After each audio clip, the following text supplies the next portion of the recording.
ഇനി നമുക്ക് ഇതിൽ നെറ്റ് എങ്ങനെ കോൺഫിഗർ ചെയ്യുക, വോയിസ് എങ്ങനെ കോൺഫിഗർ ചെയ്യുക, അതേപോലെ തന്നെ റോമിങ്ങിൻ്റെ കോൺഫിഗറേഷൻ എങ്ങനെ ചെയ്യുക, ഈ കാര്യങ്ങൾ നോക്കാം. അപ്പോൾ അതിൻ്റെ ഒരു കോൺഫിഗറേഷൻ മാത്രം ഈ ഘട്ടത്തിൽ. അത് ഇപ്പോൾ സ്റ്റാറ്റസ് നമ്മൾ കയറി കഴിഞ്ഞാൽ ഇതൊക്കെ ഡൗൺ ആയിരിക്കും. അതായത് വേണമെങ്കിൽ നോക്കാം നമുക്ക്. സ്റ്റാറ്റസിൽ വാൻ കണക്ഷൻ ഇൻഫോ നോക്കിക്കഴിഞ്ഞാൽ ഇതൊക്കെ ഡൗൺ ആണ്. അപ്പോൾ ഒന്നും കോൺഫിഗർ ആയിട്ടില്ല. ഇത് അപ്പ് ആവണമെങ്കിൽ OLT എന്നുള്ള പുഷും കൂടെ കിട്ടണം. OLT നിന്ന് പുഷ് കിട്ടാത്ത കാലത്തോളം അപ്പാവില്ല. അത് വേറൊരു കാര്യം. അപ്പോൾ നമ്മൾ എന്ത് ചെയ്യുന്നു പറഞ്ഞാൽ നമുക്കിപ്പോൾ കോൺഫിഗർ ചെയ്യാൻ വേണ്ടത് നേരെ നെറ്റ്വർക്ക് പോകുന്നു. നെറ്റ്വർക്കിൽ വാനാണ് നമ്മൾ കോൺഫിഗർ ചെയ്യേണ്ടത്. നേരെ വാൻ എടുക്കുന്നു. വാൻ എടുത്തിട്ട് ഇവിടെ നമ്മൾ നിലവിലുള്ളൊരു കണക്ഷൻ ഇല്ല, ആ കണക്ഷനിലാണ് ക്ലിക്ക് ചെയ്യും. അതിൽ ക്ലിക്ക് ചെയ്തിട്ട് റൂട്ട് മോഡിലാണ് നമുക്ക് കോൺഫിഗർ ചെയ്യേണ്ടത്. റൂട്ട് മോഡിൽ IPv4/6, അതായത് ഫസ്റ്റ് ഇൻ്റർനെറ്റ് SSID വെച്ചിട്ട് കോൺഫിഗർ ചെയ്യുന്നതാണ്. ഓരോ രീതിയിലായിരിക്കും. നമ്മൾ യൂസർ ID വെച്ചിട്ട് പ്രൈമറി ആയിട്ടുള്ള കസ്റ്റമറെ നെറ്റ് അപ്പാക്കേണ്ടത് V4/6 ആണ്. അതായത് 4 നിന്ന് ഇനിയിപ്പോൾ 6ലേക്ക് മാറ്റാൻ വേണ്ടി ഓപ്പറേറ്റേഴ്സിനോടൊക്കെ പറയുന്നുണ്ട്. അതിൽ PPPoE മോഡ് എന്ത് ചെയ്യണം, നമ്മൾ ടിക്ക് ചെയ്യണം. VLAN എനാബിൾ ചെയ്യണം, ഡിസേബിൾ ചെയ്യരുത്. ഏതാണോ VLAN, നിങ്ങളുടെ VLAN ഏതാണോ കറസ്പോണ്ടിങ് VLAN തരുന്നത് അത് എൻ്റർ ചെയ്തേക്കുക. ഇവിടെ ഈ 46 ആണുള്ളത്, ഞാൻ അത് തന്നെ കൊടുത്തേക്കുന്നു. അതേപോലെ പിന്നെ MDU ആണ്.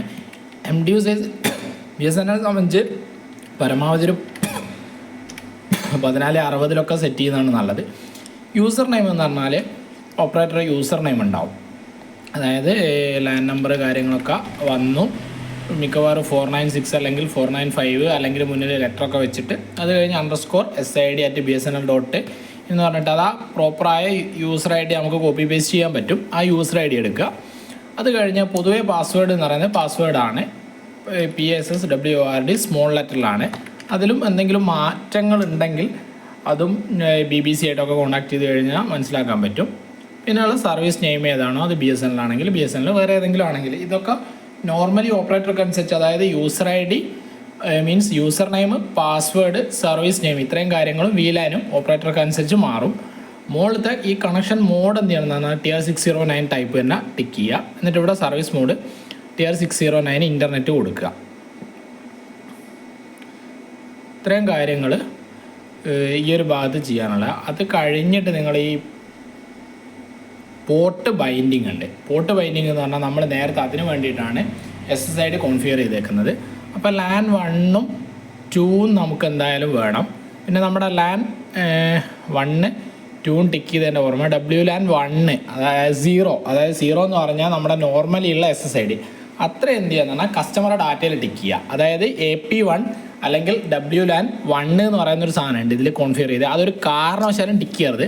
അത് ടിക്ക് ചെയ്ത് കഴിഞ്ഞാൽ റോമിങ്ങിൽ കിട്ടുക കസ്റ്റമറെ നെറ്റാണ് പുറത്തേക്ക് പോവുക. ഒരു കാരണവശാലും അത് ടിക്ക് ചെയ്യരുത്. കൃത്യമായിട്ട് നോക്കുക. SSID 1 അതായത് AP0 എന്ന് കാണിക്കുന്ന പ്രൈമറി SSID ഉണ്ട്. ആ പ്രൈമറി SSID മാത്രം ടിക്ക് ചെയ്യുക. ആ പ്രൈമറി SSID ടിക്ക് ചെയ്തിട്ട് LAN 1 LAN 2 ടിക്ക് ചെയ്യുക. ഇത്രയും കാര്യങ്ങൾ പ്രോപ്പറായിട്ട് ടിക്ക് ചെയ്തിട്ട് എന്ത് ചെയ്യുക, ഇവിടെ നമ്മൾ സബ്മിറ്റ് ചെയ്തേക്കുക.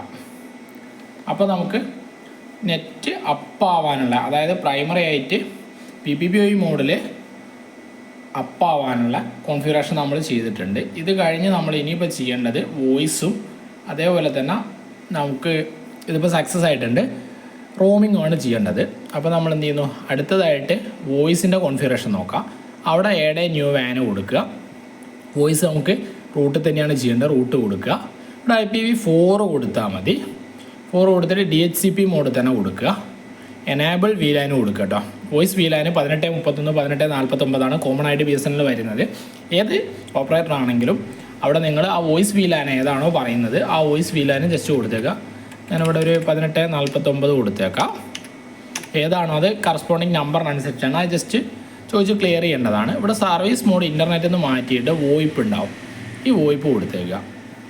ഇത്രയും ചെയ്തിട്ട് സബ്മിറ്റ് ചെയ്യുക. നമ്മൾ ന്യൂ വാൻ കൊടുക്കുക. DHCP route service mode VoIP കൊടുക്കുക. അന്നേരം ഇവിടെ ഒന്ന് ടിക്ക് ചെയ്ത് വെറുതെ ഇതൊക്കെ ടിക്ക് ചെയ്ത് പോയാൽ കോൺഫിഗറേഷനിൽ പ്രശ്നം വരും. അപ്പോൾ ഇത്രയും കൊടുത്തു, സബ്മിറ്റ് ചെയ്തു.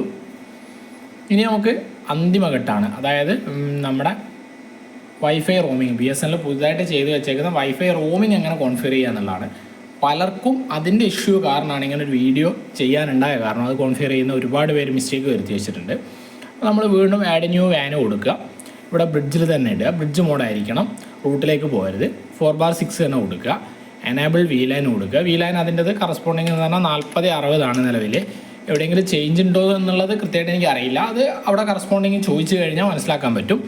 ആ വീലാനും കൊടുത്തേക്കുക, MD ഒന്നും മാറ്റണ്ട, സർവീസ് മോഡ് ഇൻ്റർനെറ്റ് കൊടുക്കുക. എന്നിട്ട് ഇവിടെ നമ്മൾ നേരത്തെ ഒഴിവാക്കിയിട്ടൊരു വിദ്വാനുണ്ട് ടാഗ് ചെയ്യാതെ, WLAN തന്നെ AP1 എന്ന് പറഞ്ഞ ഒരു SSID നമ്മൾ പുതുതായിട്ട് ക്രിയേറ്റ് ചെയ്ത BSNL വൈഫൈ റോമിംഗ് എന്ന് പേര് കൊടുത്ത് ക്രിയേറ്റ് ചെയ്ത ഒരു SSID ഉണ്ട്. അതിന് നമ്മളിങ്ങനെ ടാഗ് ചെയ്തെടുക്കുക, വേറെ ആരും ടാഗ് ചെയ്യാതെ, എന്നിട്ട് അങ്ങ് സബ്മിറ്റ് ചെയ്തേക്കുക. അപ്പോൾ നമ്മൾ എന്താ ചെയ്താണ് സക്സസ് ആയിട്ട് ഈ 3 കോൺഫിഗറേഷന് നമ്മൾ ചെയ്തിട്ടുണ്ട്. ഇതിപ്പോൾ കംപ്ലീറ്റ് ആയി കഴിഞ്ഞാൽ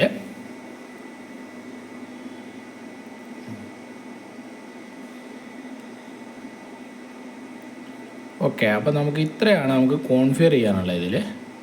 ഇനി നമുക്ക് ജസ്റ്റ് വേണമെങ്കിൽ അതൊന്ന് നോക്കാം. നമ്മുടെ സ്റ്റാറ്റസിലൊക്കെ പോയി കഴിഞ്ഞാൽ ഈ വാൻ ഇൻഫോയിൽ പോയി കഴിഞ്ഞാൽ നമ്മൾ ചെയ്ത് വെച്ചേക്കുന്ന കോൺഫിഗറേഷൻസൊക്കെ ഇവിടെ ഉണ്ട്. ഇത് ഡൗൺ ആയേക്കുന്നതെന്ന് പറഞ്ഞാൽ OLT ഇങ്ങോട്ട് പുഷ് ചെയ്തിട്ട് വീലാന് യൂസർ ID കാര്യങ്ങളൊക്കെ ഇഷ്യൂ ഉള്ളതുകൊണ്ടാണ്. ഇനി നമുക്ക് ചെയ്യാനുള്ളത് ACS ചെയ്യണം. അതായത് TR609 ചെയ്ത് കണക്ഷൻ ക്ലോസ് ചെയ്യുന്ന ACS ചെയ്യേണ്ട ആവശ്യമുണ്ട്, വോയിസ് ചെയ്യേണ്ട ആവശ്യമുണ്ട്. അപ്പോൾ ആ ACSൻ്റെ ചെയ്യേണ്ടതും വോയിസ് ചെയ്യേണ്ടതും അടുത്തൊരു വീഡിയോ ആയിട്ട് ചെയ്യുക.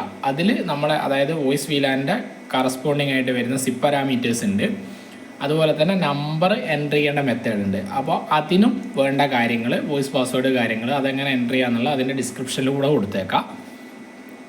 ഈ വീഡിയോ മനസ്സിലായി തോന്നുന്നു. അടുത്തൊരു വീഡിയോ ഇതിൻ്റെ ആദ്യഘട്ടം കാണേണ്ടവർക്ക് ഫ്രണ്ടിലൊരു വീഡിയോ ഉണ്ട്. ഇനി നമുക്ക് ഫൈനൽ സ്റ്റേജ് ആയിട്ട് ഈ കാര്യങ്ങൾ എങ്ങനെ ചെയ്യാന്നുള്ളത് അതും കൂടെ ഒന്ന് ചെയ്ത് കാണിച്ചു തരാം.